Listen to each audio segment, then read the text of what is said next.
Welcome to the Triskel Podcast. We are three druids gathered in a virtual grove to share our thoughts and our path with you. Hello, I'm Drum. My pronouns are he and his. Hello, I'm Victoria. My pronouns are she and her. I'm Amber. My pronouns are also she and her. Cool. So today we are filming the third episode of the Triskel broadcast. So welcome everyone. Welcome back if you are a returning viewer, and welcome to the podcast if this is the first time you are joining us. We hope that you enjoy our little chat, and please leave us comments, rate us. We are now available on iTunes, and I'm going to let Amber tell the list because she's the one that set it up. Pretty much anywhere you want to find us. We're on iTunes, Google Podcasts, Spotify, Anchor, and lots of other things. If you go to our website, the links to all of the places we can be found is on the bottom of the site. Cool. So today we're going to be talking about ancestors, and specifically about ancestor worship and how we work with and worship ancestors. I'm going to let the other two do most of the talking because my ancestor worship is primarily photos on a wall.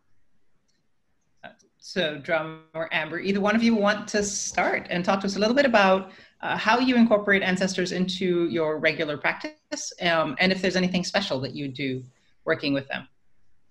Sure. I use ancestors a lot in my practice. I mean, I have my father back here on the shelf, and what I do with a lot of times in little shrines or altars throughout my home is I have a picture of my ancestors, and I'll define what those ancestors are. And I usually have some kind of an offering vessel there, often whiskey. My father wasn't really a whiskey drinker, but as I've mentioned in the past in other places, I like using whiskey because it evaporates, and so I feel that the offerings are consumed over time. I identify three kinds of ancestors. Ancestors of the family, and those are ancestors that are direct families, whether they're adopted families or blood kin, or whoever the case may be. I also talk about ancestors of the heart or hearth, those people who are very close to my heart or my practice, not necessarily family members, and then ancestors of the place, the people who lived right here beneath my feet some time ago. I have an ancestor shrine dedicated to my ancestors, which is the predominant ancestor shrine. And in my daily workings, I talk to the ancestors. What I do is I name them. I name them because I feel that it's important for me to remember their names, and it's important for their names to resonate in this world. I go back. I go to my grandparents. I start with them. Fundamentally because I don't know a lot of information about their parents or their parents' parents. So I think it's a good place to start. I name everybody who's passed in that family line. I also include my pets and those people who have had an influence in my practice, mentors, for example. So they're part of my practice every day. I make offerings to them, and I say their names. So mine is fairly similar. I also have an ancestor shrine of my own that has photos of some of the people that have passed, keepsakes, memorabilia, stuff like that represent my ancestors. I don't have a daily practice with them, but every week I brew a pot of tea, and the first cup of that pot of tea goes to that ancestor shrine to kind of share with them. So that's my weekly practice, that it gives me time to just sit with them in that moment, and I drink my tea and leave their tea for them and talk through my week or my life or I talk to them about my kids and my family and kind of what's happening in our world right now. Keeping them involved. It's sort of like if you were to call your grandma on the phone and say, hey, grandma, this is what's going on in our life right now. I do that with my ancestors. And sometimes, you'll get an understanding of their response. And sometimes I'll do an actual omen to see if there is a response that, they have for me in those moments. But a lot of times it's just sitting and talking and having that moment to remember who they are. I also recognize 3 separate groups of ancestors in my practice, but they're a little bit different. For me, I do the ancestors of blood. So that is, the blood running through my veins. I don't know a lot about my family history, honestly. So but they have made me who I am, whether I know them or not. So it's honoring that actual bloodline that I have. I then recognize the ancestors of heart. So those people that I love dearly that have passed that may not share my heritage, but are still a huge part of that story and have had a direct impact on my life. And the third group for me is the ancestors of spirit. So people that I connect to that I never knew, people like Amelia Earhart, who is such a cool woman. I didn't know her. I can't claim to love her, but it's someone who still deserves to be recognized as, a strong female person. So those are the 3 categories that I tend to focus on when I do my workings. Oh, yeah. I know I rarely work with ancestors, I have to say, but I, again, divide them up into 3 different groups. There are the ancestors of blood and bone, those that, the direct line, we are all genetically related, which if you think about it, actually can mean everyone, because as far as our genetics have shown us, we all come from a common source. So therefore, that could be everyone. But I generally use it to my direct lineage and my family. And ancestors of heart and mind. So ancestors that I love and ancestors that that inspire me. So not necessarily people that I know, right? So this is like Nikola Tesla, who, dude, cool. And then the ancestors of place, who are the ancestors of the land where I live and work. And so I guess I incorporate both of your different groupings and mix them up into a different set of groups. But yeah. But how do you work with ancestors who you have a challenging time with? Whether those be ancestors of place or ancestors of blood, because obviously heart and spirit, you get the pick. Yeah, I know for myself, some of the ancestors in my family line, I did not admire some of the things that they did. And what I do now is I honor their memory.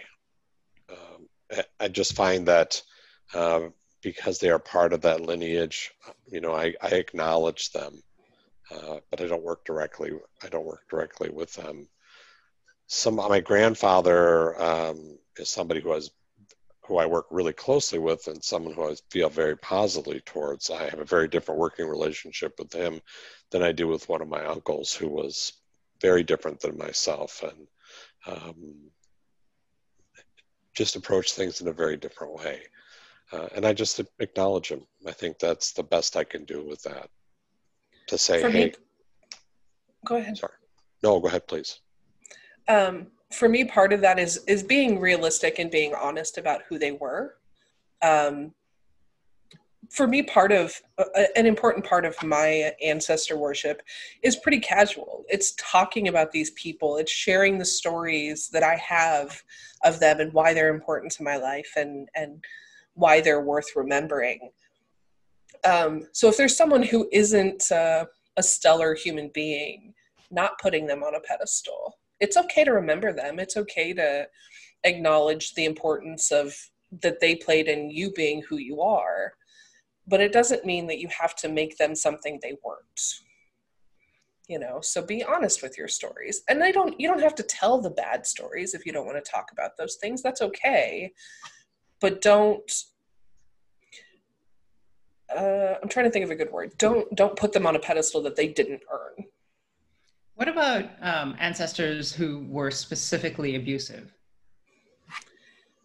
It's okay to not acknowledge ancestors if you choose not to. I mean, not everyone may feel that way, but there's reciprocity expected in our relationships that we're building, and that goes for your ancestors. And if you don't want a relationship, don't build one. I think that's fair. I also think that if, realizing that our ancestors may not have been what we expect them to be, if we feel so inclined, I think that there's, we have the ability to forgive them. And, to just, I think forgiving them in a way says that it's an acknowledgement once again. It's like, wasn't what I would have done. But, let's just move onwards. It's not, and I agree with Amber, I'm not going to have a relationship with them. There are others that I have a much better working relationship with and that I sought out, the ones that are questionable.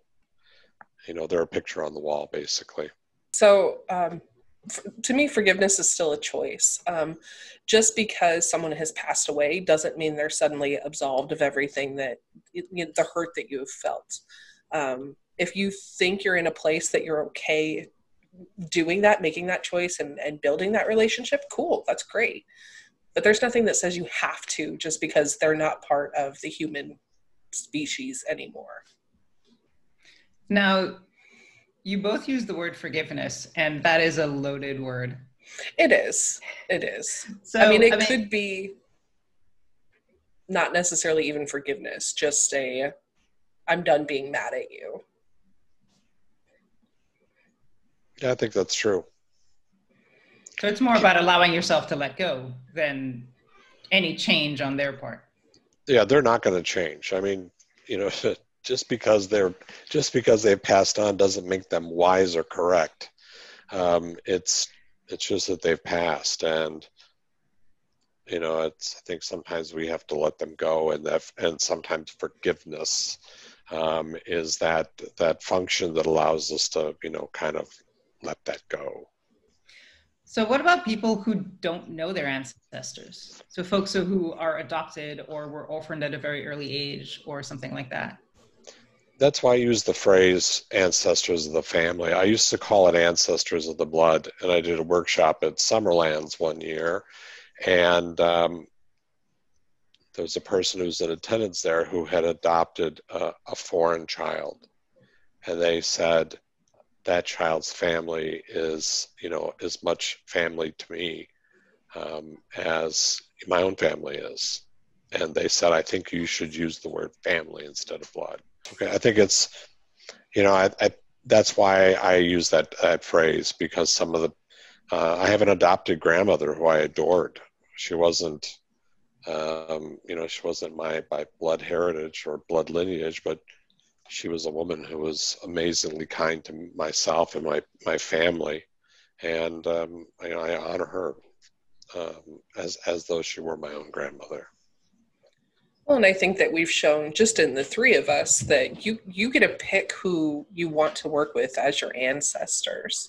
We all are worshiping similar groups of people that have passed, or pets, but in a different way. And so for you, it may be ancestors of family, not blood or, bone or whatever. It's up to you to make that to make that distinction. I personally use blood because I don't really have a relationship with half of my family, but I still feel it's important to acknowledge them and me being who I am because of their blood.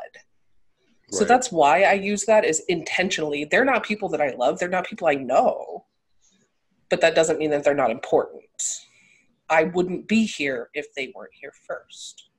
Right. No, that's very important.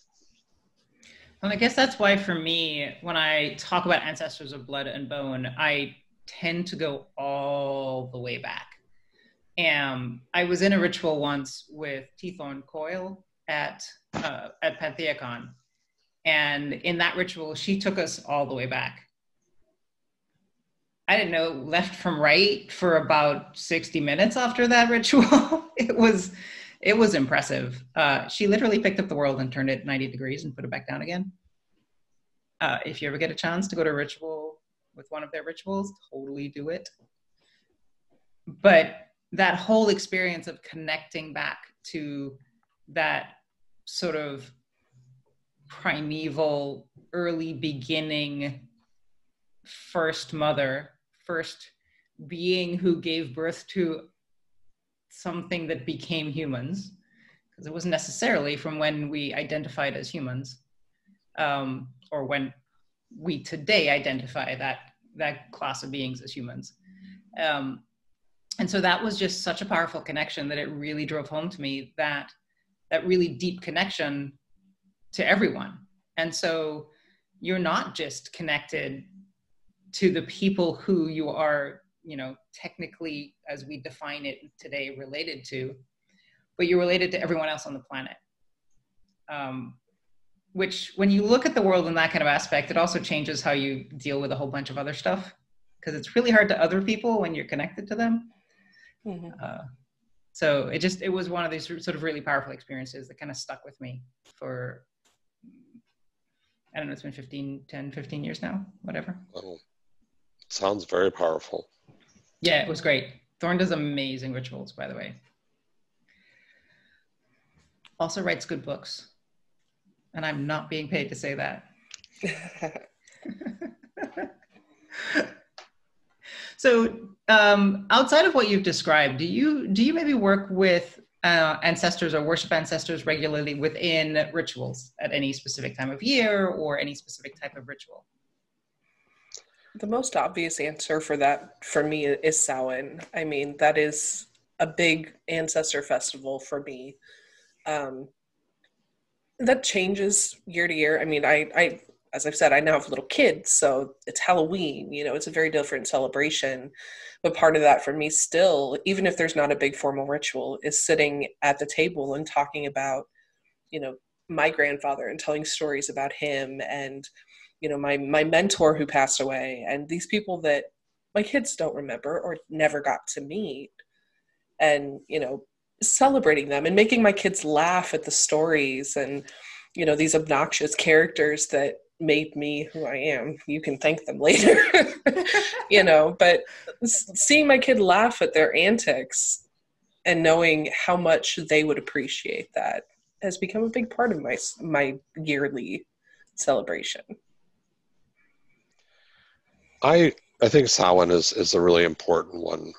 I think because it's a time when other people do the same thing, and we're kind of all adding our collective energies or our recollections at that time. I really like the notion of the dumb supper or the silent supper where we leave food out. I mean, that's why I leave the whiskey out. It's an offering, and it, that gets consumed. So I think it's good to remember them and give them something. I really love, Amber, your idea of brewing the tea. That's brilliant. I think it's, such a nice way to spend time with them.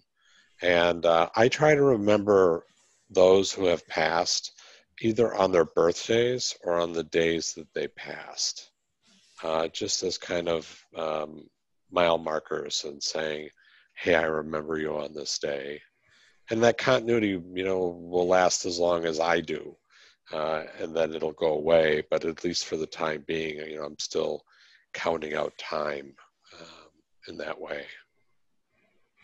I have, my grandfather was an artist, and I have his easel covered in paint. He did oil paints.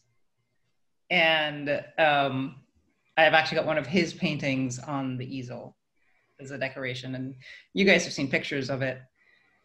Some of you have actually seen it. But for me, that is I guess it's not so much an ancestor worship as because he's always there. The easel's in my living room, right? He sits next to me as I sit on my comfy chair and read a book. And so he's always with me and always as part of everything. I don't necessarily do anything special.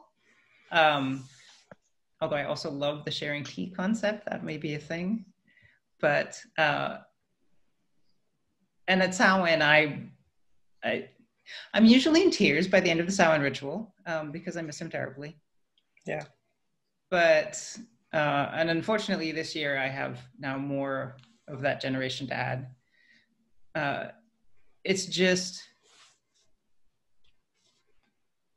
I don't know, it's just interesting. It's kind of cool to have him around all the time. He was such a huge part of my life. He was such a huge presence in my life. And so that's just kind of cool. And it's just, he's just there. And that for sure is how I do things as well. I mean, I do have my weekly celebration, but the decorations in my house and the stuff that I own, a lot of it is from my ancestors. You know, this random stack of books is actually a lamp. The books were my great-grandmother's. She was a librarian. And when she passed away, my grandma inherited all her books, and my sister turned part of them into a lamp for me so that I could have them. I mean, sitting behind me, there's this pillow, but the pillow is actually my grandpa's shirt.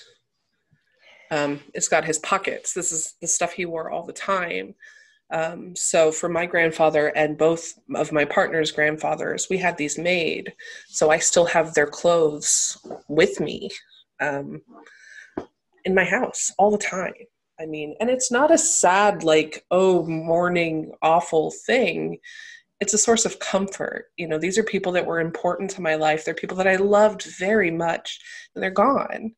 So it's keeping a little bit of them alive. It's, you know, that comfort of, like, my grandpa's got my back, even though I'm, you know, 4 years past his passing. He's literally got my back in every one of these videos, and that's so cool to me. It's beautiful. I know with my father, one of the things I got after he passed away is I got his wallet. And my wallet, it's been on the shelf behind me with his picture. And the wallet that I use is slowly falling apart. And this wallet has been calling my name. It's been like, use me. And I'm going to do it. I mean, I think it's, in a way, it's a way of honoring him by using something that was his. It'll be with me every day and, you know, close to me.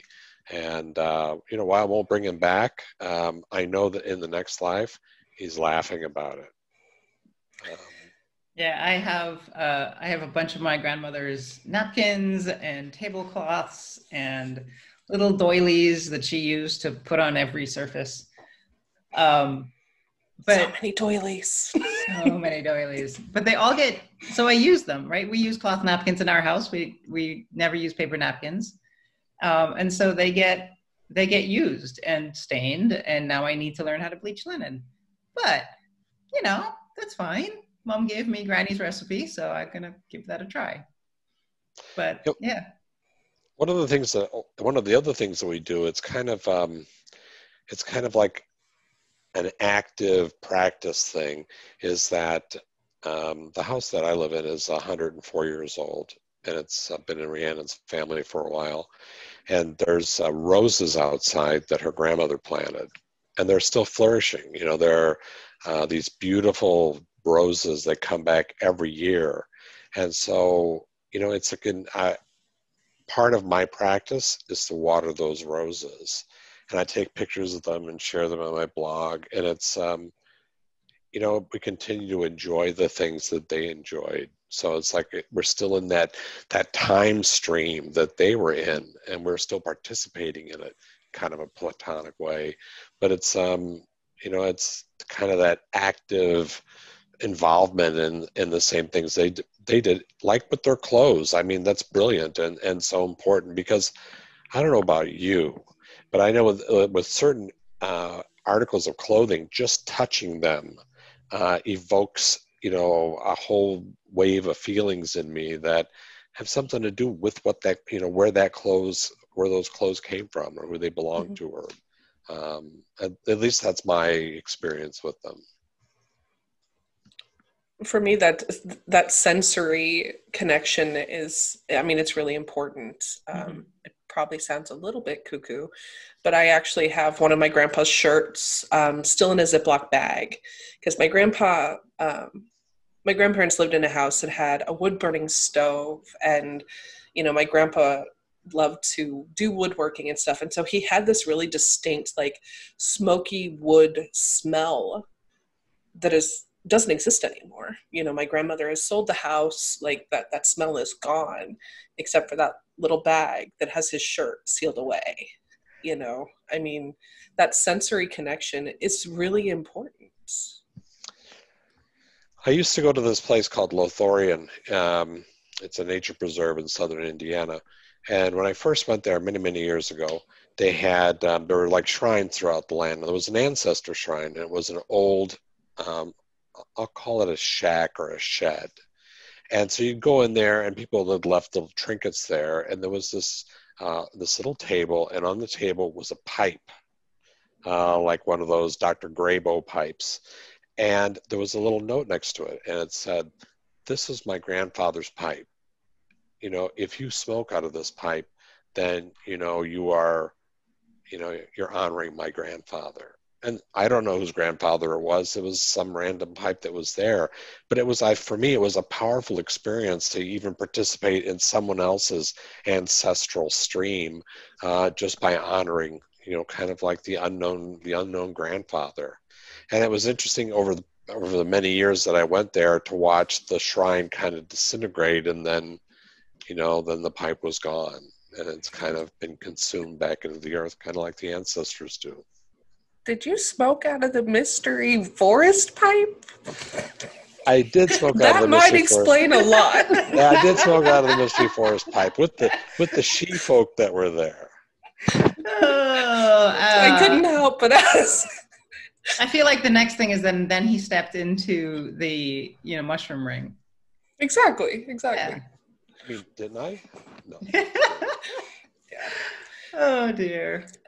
That mouth, you can blame on my grandpa. Like, he was the most sarcastic human I've ever met in my life. Like, I don't know that I can tell you. I don't know that my grandpa ever said "I love you." Like, that's just not how he showed emotion. And I know that part of that's generational, but I never doubted it, because he was the one that, was constantly giving you grief. If he didn't give you grief, he didn't like you. That's a problem. So, I mean, prime example, my grandpa was in the Navy. And so he had Navy tattoos. And so one of them, on each arm, he had a duck. And one of them said, "Hey, you." And the other one said, "Who, me?" They were such dumb tattoos. And he admitted that. He's like, "These are the dumbest things I ever did. It's so dumb." And I remember being a little kid and sitting on the arm of his chair and using markers to color them, because they were just outlined. So I would sit there and color his tattoos and tell him, "Grandpa, someday I'm going to get me one of these." He's like, "Don't you dare." So of course I did, because that's what I do. So on my, behind my heart, I actually have a duck tattoo. And underneath of it, it says "Love much," because that's in my grandmother's handwriting. It's how she signs everything. So I have matching ugly, stupid duck tattoos with my grandpa, because there's no better way to honor someone that's that big of a smartass. Where is that? When I was, my grandparents lived in France, and I didn't, because I was living here, I didn't get to see them very often. And in one of the visits, when I went to see my grandfather, I was a fussy eater as a little kid. And so he's like, "Let's go to the store, and I'll get you whatever you want for breakfast." And so he's like, "What do you want?" And I said, "Watermelon and popcorn." So that was the breakfast that I had. And every night, even these days, I like to have a little bit of watermelon and some popcorn. So that was just a couple of years ago that we had that with him in France. But it's a practice, not necessarily a devotional practice, but kind of a recollectional practice that still exists today. Popcorn and watermelon sounds good right about now. Yeah, I've got a lot of paintings in my house that are originals, and they're from, few of them are from my granddad, a lot of them are from family friends. There's even a painting of me that was done for my grandfather when I was 3.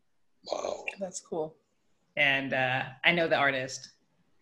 And there's a whole story. It was supposed to be a surprise for my grandfather, and I'm not good at keeping secrets, and I was really bad about it then.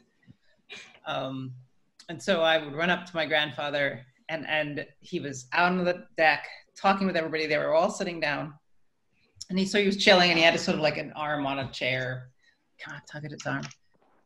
Grandpa, Louisa's painting a picture of me for you. And Gramps just like ignored me. Like he acknowledged that I was there and acknowledged that I was speaking, but ignored what I said and was just sort of like, that's nice, dear. Turns out later, he knew what I had said. He heard what I said. And since everybody else kind of had this shocked look on their face, he figured it was supposed to be a surprise. And so he wasn't going to spoil it for me. But I have that painting. That's really cool. So yeah, it just like every time I look at it, I've got these memories of my grandfather, who was just such a kind person that he doesn't want to spoil the surprise for everybody. And yet still found a way to make me not feel ignored in the process. That's neat. But, well, we are about at time, as I see the time ticking over here. So I believe, Amber, you were going to do our look forward for the next couple of weeks. Sure. So I am using the Goddess and Sirens. Yeah, that's backwards, but that's fine. You get the point. Yep. Guidebook, or not guidebook, cards to do our omen this week. Let's see what we got. Shuffle. I was going to say if I can get them out of the box without throwing them on the floor this time. It's sortilege. Well, you know, it's the throwing of lots. Absolutely. And there was lots of throwing. All right. So first we have Hecate. She is Goddess of the Crossroads. The card actually speaks of illumination. She often carries a torch with her, so she is light in the darkness. She's not only the Goddess of the Crossroads, but she's the one that helps you pick which path to take. So it's not being lost and not understanding where you're going. It is a light that says, hey, this is your direction. So it's a decision. Then we have Gaia, creation, Earth Mother, grounding, connection to everything. And last we have Bridget, healing.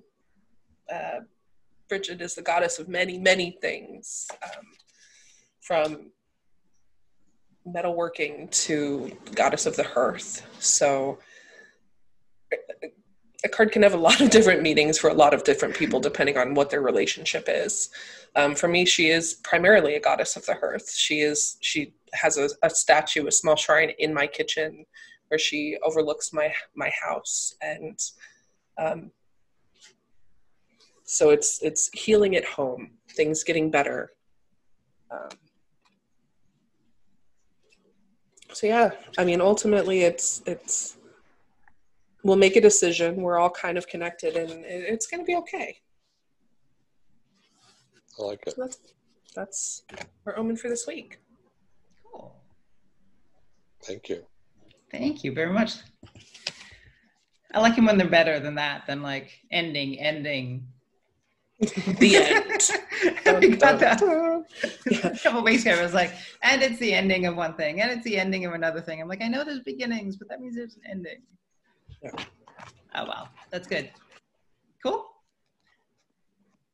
All right. Well, I think we have come to the end of the show. Thank you very much for joining us today in our virtual grove, and we'll see you again in a few weeks. Thank Bye. you. Bye. Bye. Thank you for joining us for today's video. If you like this episode, be sure to like and subscribe. You can also find more episodes on iTunes, Google Podcasts, Spotify, and all of your favorite podcast providers.